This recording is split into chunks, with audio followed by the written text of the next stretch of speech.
പ്രിയപ്പെട്ടവരെ, ഇന്ന് നമ്മൾ സംസാരിക്കാൻ പോകുന്നത് ബജറ്റ് ടൂറിസത്തെക്കുറിച്ചാണ്.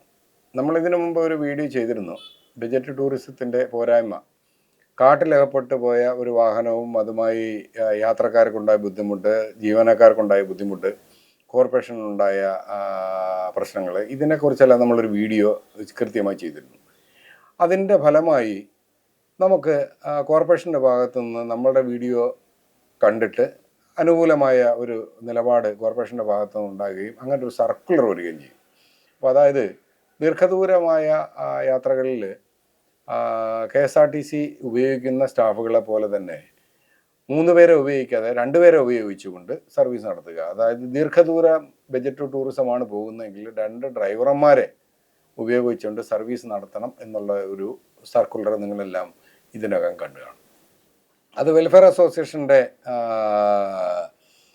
വിമർശനത്തിൽ ഒരു പൊന്തൂവൽ കൂടിയാണ്. മാനേജ്മെൻറ്റ് നമ്മളെ കേൾക്കുന്നു, അല്ലെങ്കിൽ ജീവനക്കാരെ കേൾക്കുന്നു എന്നുള്ളത് ഒരു വലിയ അംഗീകാരം തന്നെയാണ് വെൽഫെയർ അസോസിയേഷനെ സംബന്ധിച്ചിടത്തോളം. ആണെങ്കിലും മാനേജ്മെൻറ്റ് തിരിച്ചും ഞങ്ങൾക്കും അതാണ് അഭിപ്രായം. കാര്യം ഞങ്ങളെ കേൾക്കുന്നുണ്ടല്ലോ എന്നുള്ളൊരു കാര്യത്തിൽ ഞങ്ങൾക്ക് അഭിമാനമുണ്ട്.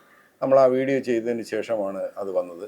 അപ്പോൾ ബജറ്റ് ടൂറിസത്തെ സംബന്ധിച്ചിടത്തോളം കേരളത്തിലെ ജനങ്ങൾ കേരള ജനത ഏറ്റെടുത്ത ഏറ്റവും നല്ലൊരു മഹത്തായ പരിപാടിയാണെന്നുള്ളതിൽ തർക്കമില്ല. ആ പരിപാടി, ആ പ്രസ്ഥാനം നേരെ മറിച്ച് നമ്മൾ കൂടുതൽ വിപുലമാക്കുകയാണെങ്കിൽ സെൻട്രൽ ഗവൺമെൻറ്റുമായി ബന്ധപ്പെട്ടുകൊണ്ട്, അല്ലെങ്കിൽ തമിഴ്നാട്, കർണാടക, മറ്റ് സംസ്ഥാനത്തെ RTCകളുമായിട്ടോ അല്ലെങ്കിൽ ടൂറിസവുമായി ബന്ധപ്പെട്ട്, അല്ലെങ്കിൽ വിദേശ ടൂറിസ്റ്റുകളുമായി ബന്ധപ്പെട്ട്, ടൂർ ഓപ്പറേറ്റർമാരുമായി ബന്ധപ്പെട്ടുകൊണ്ട് നമ്മൾ നടത്തുകയാണെങ്കിൽ, നമ്മൾ ഇത്തരം പരിപാടി നടത്തുമ്പോൾ ഒരു ഗ്യാങ് ഓഫ് പീപ്പിൾസ്, ഒരു കൂട്ടം ആളുകൾ നമ്മൾ വരികയും ഇത് വീണ്ടും നമുക്ക് വിലപ്പെടുത്താനും, കൂടുതൽ വാഹനങ്ങൾ ഇറക്കി, പുതിയ പുതിയ വാഹനങ്ങൾ ഇറക്കി കൂടുതൽ മെച്ചപ്പെടുത്തുമ്പോൾ കൂടുതൽ വരുമാനം ഉണ്ടാവുകയും അത് KSRTC സംബന്ധിച്ചിടത്തോളം വലിയ ഒരു മുതൽക്കൂട്ടാവുകയും ചെയ്യും.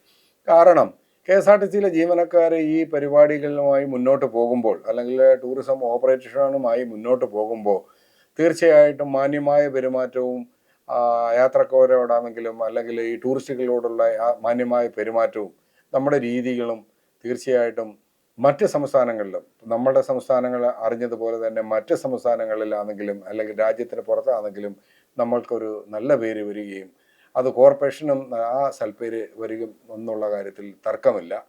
അപ്പോൾ നമ്മൾ ഈ തുടങ്ങി വെച്ച ഈ പരിപാടി വളരെ ഭംഗിയായി മുന്നോട്ട് കൊണ്ടുപോകുന്നതിൻ്റെ ഓടൊപ്പം തന്നെ പുതിയ വാഹനങ്ങൾ ഇറക്കി ഇത് കൂടുതൽ മെച്ചപ്പെട്ട രീതിയിലും നല്ല രീതിയിലും മുന്നോട്ട് കൊണ്ടുപോകാൻ മാനേജ്മെൻറ്റിന് കഴിയട്ടെ എന്ന് ആത്മാർത്ഥമായി ആഗ്രഹിക്കുന്നത് കൂടാതെ ഇതിൻ്റെ പിന്നിൽ പ്രവർത്തിക്കുന്ന എല്ലാവരും നല്ല രീതിയിൽ പ്രവർത്തനം കാഴ്ചവെച്ച് കഴിഞ്ഞാൽ നമുക്ക് വീണ്ടും ഉന്നതിയിലേക്കും നല്ല പേരിലേക്കും മുന്നോട്ട് പോകാൻ കഴിയും.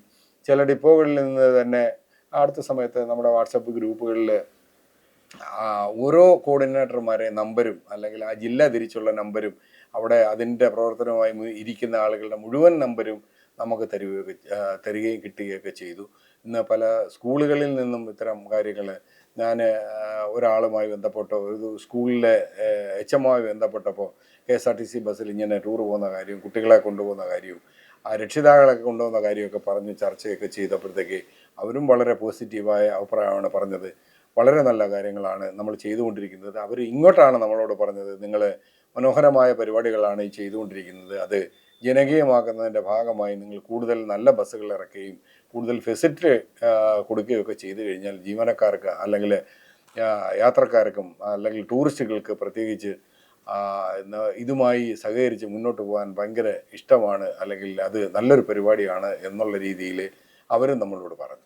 അപ്പോൾ ഇത് അധികാരികൾ ഒന്നുകൂടെ ശ്രദ്ധ കേന്ദ്രീകരിച്ച് കഴിഞ്ഞാൽ, ഞാൻ മുൻപ് പറഞ്ഞതുപോലെ വിദേശ ടൂറിസ്റ്റുകളുടെ ഉൾപ്പെടെ ടൂറിസം പാക്കേജ് നടത്തുന്ന കമ്പനികളോ അല്ലെങ്കിൽ ആ ഏജൻസികളുമായൊക്കെ ബന്ധപ്പെട്ട് കഴിഞ്ഞാൽ തീർച്ചയായിട്ടും നമുക്കത് വിപുലപ്പെടുത്തുകയും നമ്മുടെ സ്ഥലങ്ങൾ KSRTCയുടെ കാട് പിടിച്ച് കിടക്കുന്ന സ്ഥലങ്ങളിലെല്ലാം കോട്ടേജുകളോ അല്ലെങ്കിൽ നമ്മളെ മൂന്നാർ പോലെ ഡോർമെറ്ററി സംവിധാനങ്ങളോ ഒക്കെ ഏർപ്പെടുത്തി കഴിഞ്ഞാൽ അത് വീണ്ടും വലിയ ഒരു ലാഭത്തിലേക്ക്, അല്ലെങ്കിൽ വലിയ ഒരു സാമ്പത്തിക നേട്ടത്തിലേക്ക് കോർപ്പറേഷൻ എത്തുമെന്നുള്ളതിൽ തർക്കമില്ല.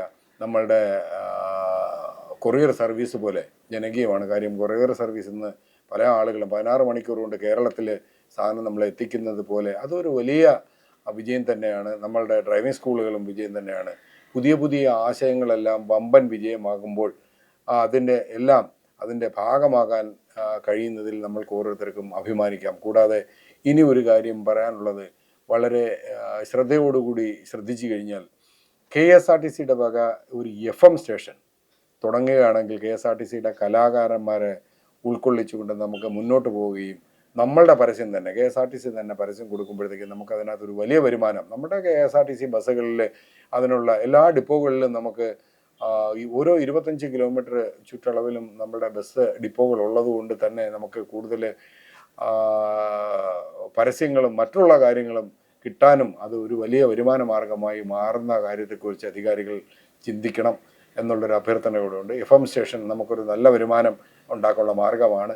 പരസ്യങ്ങളിലൂടെ നമുക്ക് ഒരുപാട് കാര്യങ്ങൾ നേടിയെടുക്കാൻ കഴിയും. പിന്നെ കൂടാതെ നമ്മളുടെ സുഖമില്ലാതിരിക്കുന്ന സഹപ്രവർത്തകർ, അവർക്ക് അതിൻ്റെ ഭാഗമാകുമ്പോൾ അവർക്കും ഒരു ജോലിയാവും. അവരെ നമുക്ക് അതർ ഡ്യൂട്ടിയിലോ അല്ലെങ്കിൽ ഇത്തരം കാര്യങ്ങളിലോ കലാകാരന്മാരോ കലാകാരികളൊക്കെ ഉണ്ടെങ്കിൽ അവരെ ഇതിനകത്ത് സംഘടിപ്പിച്ചുകൊണ്ട് മുന്നോട്ട് പോകാനും കഴിയും എന്നുള്ളതിൽ തർക്കമില്ല. അധികാരികൾ ദയവായി ഇക്കാര്യം കൂടി പരിഗണിക്കണം.